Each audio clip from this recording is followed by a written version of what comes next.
Bismillahirrahmanirrahim. Assalamualaikum warahmatullahi wabarakatuh.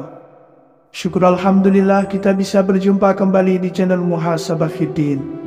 Semoga dengan perjumpaan kita ini dicatat sebagai amal ibadah dan diberkahi oleh Allah Subhanahu wa Ta'ala. Salawat dan salam selalu dan tetap tercurahkan kepada junjungan alam Nabi kita, Nabi mulia, Nabi besar Muhammad sallallahu alaihi wasallam. Allahumma salli ala Sayyidina Muhammad wa ala ali Sayyidina Muhammad. Harapan dan doa saya kepada sahabat semua, saudara semua dimanapun berada yang sedang menonton video ini, semoga Allah Subhanahu wa Ta'ala senantiasa memberikan kesehatan, keafiatan, dipanjangkan umur, dimurahkan rezeki, dimudahkan segala urusan, dan tetap dalam lindungan Allah Subhanahu wa Ta'ala. Amin, Allahumma amin. Sahabat Muhasabah Fiddin yang dirahmati Allah, pada zaman yang sudah serba canggih ini, budaya barat atau asing sudah biasa dilakukan oleh sebagian besar orang. Salah satunya yaitu pergaulan bebas, terutama di kalangan remaja. Hubungan antara laki-laki dan perempuan sudah menjadi sangat wajar dan tidak dilarang. Padahal dalam agama Islam, hubungan pacaran antara laki-laki dan perempuan sangat dilarang karena bisa menjerumuskan pada perbuatan zina. Faktanya saat ini sudah banyak gadis yang hamil di luar nikah lantaran terjadi karena kecelakaan. Zina merupakan perbuatan keji yang dilakukan oleh pria dan wanita dan terjadi persetubuhan di antara keduanya. Perbuatan zina adalah salah satu perbuatan yang dikutuk Allah Subhanahu wa Ta'ala, dan sebagai umat Islam kita dilarang atau haram hukumnya untuk mendekati zina. Zina itu sendiri dapat digolongkan menjadi dua golongan, yaitu zina muhsan atau zina yang dilakukan oleh mereka yang sudah menikah, dan zina ghairu muhsan atau zina yang dilakukan oleh mereka yang belum pernah menikah. Adapun hukumannya adalah dengan cara dirajam atau dilempar batu hingga mati bagi pelaku zina muhsan, dan hukuman tera atau cambuk serta diasingkan 1 tahun lamanya bagi mereka yang melakukan zina ghairu muhsan. Sebagaimana yang disebutkan dalam firman Allah Subhanahu wa Ta'ala, perempuan yang berzina dan laki-laki yang berzina, maka deralah tiap-tiap seorang dari keduanya 100 kali dera, dan janganlah belas kasihan kepada keduanya, mencegah kamu untuk menjalankan agama Allah. Jika kamu beriman kepada Allah dan hari kiamat, dan hendaklah pelaksanaan hukuman mereka disaksikan oleh sekumpulan orang-orang yang beriman. Quran Surah An-Nur ayat 2. Dan terhadap para wanita yang mengerjakan perbuatan keji, hendaklah ada 4 orang saksi di antara kamu yang menyaksikannya.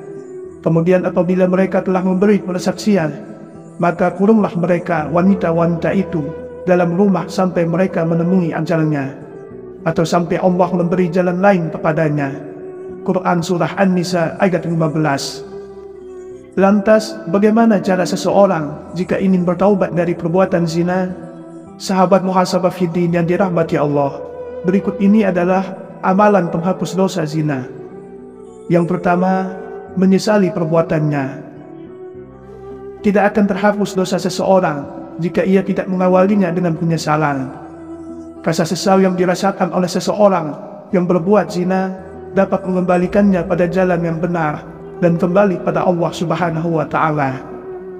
Menyesali dosa yang pernah dilakukan dapat membersihkan hati dan memantapkan niat jika rasa sesal itu dijadikan awal dan cambuk untuk bertaubat kepada Allah Subhanahu wa Ta'ala. Yang kedua, taubat nasuha. Jika ingin menghapus dosa apa saja, terutama zina, maka seseorang haruslah bertaubat dengan sungguh-sungguh atau taubat nasuha. Taubat nasuha adalah taubat yang sungguh-sungguh, berasal dari hati dan dilakukan karena seseorang menyesali perbuatannya. Allah memberikan janji bahwa Dia akan mengampuni dosa-dosa hambanya yang melakukan kesalahan, sebagaimana yang disebutkan dalam firman Allah Subhanahu wa Ta'ala pada surah At-Tahrim ayat 8. Hai orang-orang yang beriman, bertaubatlah kepada Allah dengan taubat nasuha, taubat yang semurni-murninya. Mudah-mudahan taubatmu akan menutupi kesalahan-kesalahanmu dan memasukkanmu ke dalam jannah yang mengalir di bawahnya sungai-sungai. Pada hari ketika Allah tidak menghinakan Nabi dan orang-orang mukmin yang bersama dia, sedang cahaya mereka memancar di hadapan dan di sebelah kanan mereka, sambil mereka mengatakan, "Ya Rabb kami, sempurnakanlah bagi kami cahaya kami dan ampunilah kami. Sesungguhnya Engkau Maha Kuasa atas segala sesuatu." Quran Surah At-Tahrim ayat 8. Lalu yang ketiga, sholat taubat. Sholat adalah salah satu amalan yang dapat mendekatkan diri kepada Allah Subhanahu wa Ta'ala dan menghapuskan dosa. Seseorang yang ingin bertaubat atas dosa-dosanya dapat meminta ampunan lewat sholat taubat. Sholat taubat itu sendiri adalah sholat sunnah yang dikerjakan sebanyak 2 hingga 6 rakaat pada malam hari selepas sholat isya. Dengan mengerjakan sholat taubat dan tentunya tidak meninggalkan sholat wajib, dosa yang dilakukan akan diampuni oleh Allah Subhanahu wa Ta'ala. Sebagaimana yang disebutkan dalam Quran Surah Al-Baqarah ayat 222, sesungguhnya Allah menyukai orang-orang yang bertaubat dan menyukai orang-orang yang mensucikan diri. Yang keempat, perbanyak zikir dan istighfar. Memperbanyak zikir dan istighfar pada Allah adalah salah satu amalan untuk menghapuskan dosa-dosa kita.